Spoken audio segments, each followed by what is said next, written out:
1970 में historian max हिस्टन Netanyahu से मिले। वो कहते हैं कि इज़राइल के भविष्य के बारे में बात करते हुए नेतन्याहू ने कहा कि अगर दोबारा जंग हुआ तो और हमें मौका मिला तो हम सारे अरब को इज़राइल से बाहर कर सकते हैं, वेस्ट बैंक को भी खाली करा सकते हैं और यरूशलेम को भी ठीक कर सकते हैं।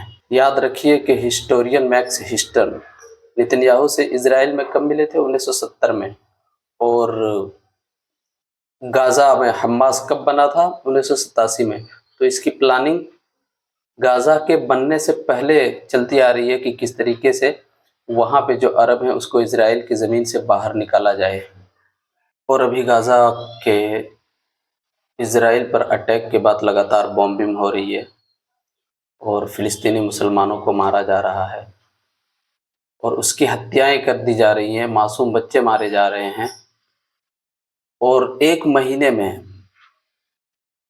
लगभग 10,000 से ज़्यादा फ़िलिस्तीनियों को मार दिया गया, जबकि रसिया और यूक्रेन का जो जंग है वो 21 महीना हो गया, लेकिन अभी तक वहाँ पे सिविलियन के डेथ का जो लिस्ट है वो 9,700 का है।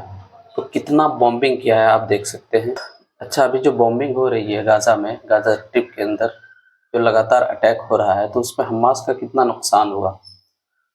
इज़राइल ही का मीडिया रिपोर्ट है, इज़राइली के लोग कहते हैं कि अभी तक गाज़ा में हमास के सिर्फ 60 लोग मरे हैं, यानी 60 लोग अभी तक 60 लोगों को इज़राइल के आईडीएफ ने मारा है।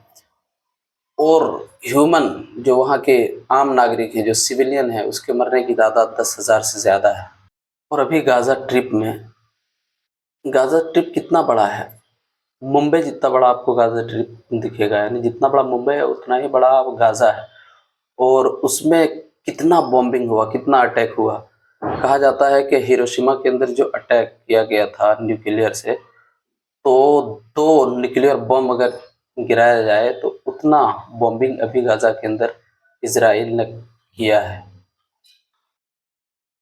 आज मैं एक हकीकत बताने जा रहा हूँ। अब जान लीजिए कि गाज़ा एक बहाना है और निशाना कहीं और है। आपको मालूम होगा कि इज़राइल का दुनिया का बेहतरीन, सबसे अच्छा, मोसाद का नाम आपने सुना होगा, खुफिया तंत्र है। वो किसी भी चीज़ को बड़ी बारीकी से परखता और जानता है। 7 तारीख से पहले उसको कोई आइडिया नहीं था कि इज़राइल के बारे में अटैक होने वाला है, हमला होने वाला है। लेकिन 7 तारीख के बाद उसको सारी चीज़ें मालूम हो गई कि हमास का लड़ाका कहाँ पे छुपा हुआ है और उसने हॉस्पिटल पे बॉम्बिंग किया, कैफ़े में बॉम्बिंग किया, बेकरी में बॉम्बिंग किया।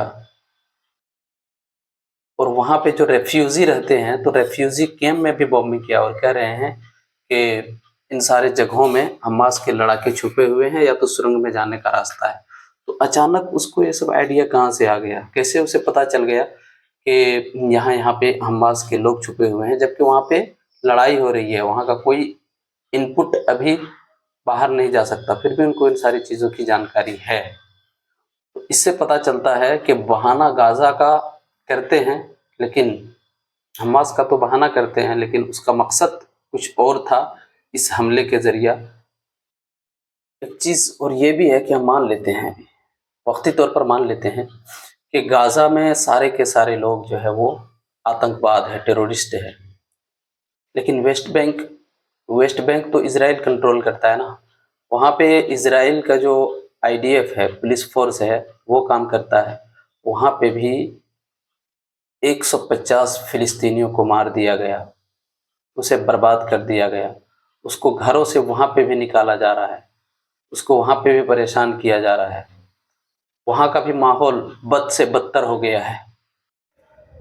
इज़राइल की एक एमपी जो पिछले महीने तक इज़राइल के कैबिनेट में मंत्री थी, पब्लिक डिप्लोमेसी मिनिस्टर, उसने बयान दिया कि गाज़ा को दुनिया के नक्शे से मिटा देना चाहिए, दुनिया के नक्शे से उसे ख़त्म कर देना चाहिए।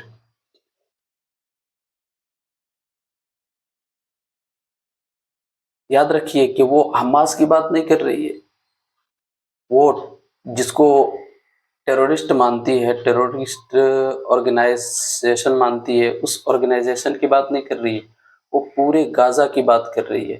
तो इससे पता इन सब चीज़ों से पता चलता है कि ये जो वहाँ पे अटैक हो रहा है, बॉम्बिंग हो रही है, वहाँ पे लोगों को मारा जा रहा है, ये प्री प्लान्ड था और प्लान के मुताबिक ये लोग काम कर रहे हैं और वहाँ पे जो अरब फ़िलिस्तीन के अंदर जो अरब हैं, उस पर अटैक कर रहे हैं और वहाँ से उसकी ज़मीन को पूरी तरीके से छीनना चाहते हैं।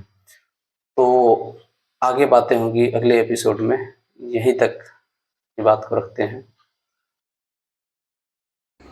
तो भाइयों कंजूसी ना करें, लाइक और सब्सक्राइब ज़रूर करें, क्योंकि आपके लाइक से ही और सब्सक्राइब से ही हमारा चैनल का ग्रोथ होगा। तो आप लाइक कर दो या सब्सक्राइब